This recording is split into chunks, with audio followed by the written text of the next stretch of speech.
Hello English Lit students, this is a PowerPoint presentation on the Christina Rossetti poem The World.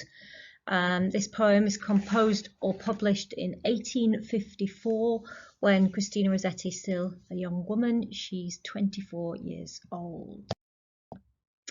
Okay, so this is another of Christina Rossetti's sonnets. Like all her sonnets, she uses the Petrarchan form of the sonnet, so you can always comment on that if you want to mention the fact that, you know, her family is Italian roots on both sides. Her brother's called Dante after the Italian poet Dante, and so it's not surprising that she chooses to use the Italian poet Petrarch's form of sonnet. So you can see how the rhyme scheme separates into the octet and the sestet. There are 3 sentences. The poem, if you think about it grammatically, rather than in line form or meter form, there are 3 sentences and they all begin by day she. In the octet, it describes all the ways the world appears in the day and then in the night. There are 2 sentences in the octet and they each begin by day she woos me. Each line is end stopped, so the full stop comes also at the end of a poetic line, and it makes sense that that's what's happening in that octet, is she's delineating the world. So there's a sort of clarity that end stopping enhances. The sestet after the volta, changes tack and only focuses on the truth of who the world she really is. And we can see this straight away because there's a change in the opening. Instead of by day she woos me, we have by day she stands a lie. And now in this section there's more enjambment, which increases the pace of the sestet towards its dramatic, very dramatic ending. So some of the techniques to look out for and to think about and to feel confident about describing yourself is one of the most, all the way through the poem, is the personification of the world as a female seductress. Even though the author herself is, and the first person speaker could be, female. So although it's the language of seduction, that's sort of it's a metaphor for seducing any person into enjoying life, enjoying all the pleasures that life and the world has to offer, and they are seductive. So this is also enhanced by the diction. The pleasures of the world are all sensual, that is, they come in at your senses. The beauty of it appeals to your eyes, the smells of the flowers, and the taste of the fruit. There are lots of soft sounds in particularly the opening, words like woos and soft. The vowels are soft and so are the consonants. The poem works on this contrast between how the world is appealing during the day, but at night you get the reverse and the revelation of the horror. The speaker identifies himself as a young person, my youth, she refers to, which may explain why the pleasures of the world are tempting, particularly when you're young. You want to enjoy all the pleasures of the world. The final sentence, the last 3 lines of the poem, is a rhetorical question. So, it's a persuasive poem, it's a didactic poem. Christina Rossetti taking seriously this mission almost she feels she has to teach people and to encourage people not to fall for the pleasures of the world. So, some of the imagery in a bit more detail. Most of the imagery, certainly to start with, when the world is wooing the speaker, is drawn from symbols and myths of femininity. So the idea, the ideological concept, the stereotype that the female is seductive but also dangerous. So the world is given these female attributes of being both soft and beautiful. The moon, it has been a female symbol throughout history, partly because it changes monthly, so that's why it got associated with women. Line 4 refers to Medusa, and Medusa is a female monster. The literal meaning of monster is a being that has 2 parts from different things that exist in nature stuck together. That's what makes something monstrous. A horse with a lion's head, is monstrous. Medusa is a female monster from Greek myth. Her hair is snakes, and if you look at her, if you catch her eyes, her glance, she will turn you to stone.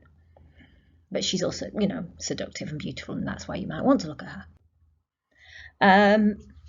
After that, in the sestet, the imagery gets a bit more obvious, overt, and we get this sort of very devilish imagery, biblical imagery of the devil, or when I say biblical, perhaps religious.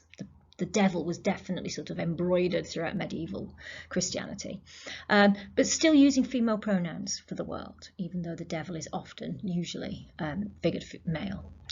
But what does the devil and women have in common, or should I say femininity, often depicted as tempting, and the word temptress for women. So the devil is always going around the world tempting people, just like women are meant to or associated with being tempting. The devil is monstrous, often depicted with horns. In this poem, he's got horns, or they have horns, clawed hands, and cloven feet. The devil is very, very often depicted with goat's legs or animal's legs and hooves. The devil also is more threatening. So the poem goes through this shift of tone, becomes less seductive. We have these quite scary verbs of the devil pushing and clutching.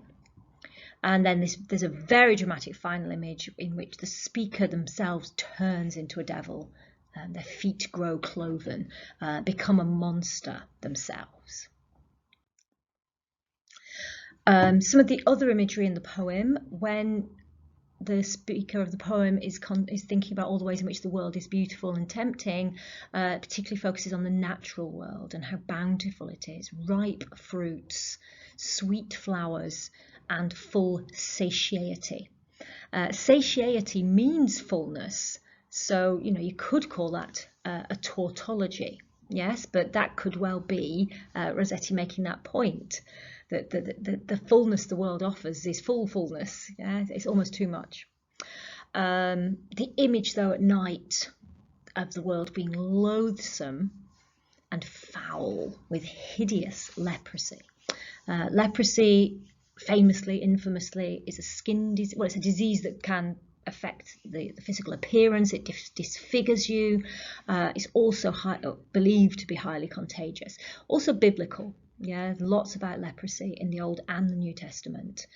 So it became a sort of symbol for outcasts, people who are unclean. And that seems very harsh to us today, but Rossetti is using it in that biblical sense, that leprosy is also a sign of sin and uncleanliness.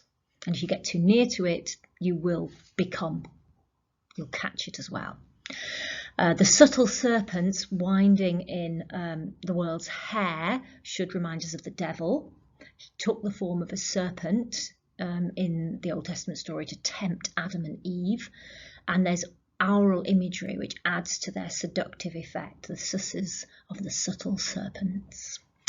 And they're subtle because temptation is clever and hard to detect. That's one of Rossetti's points.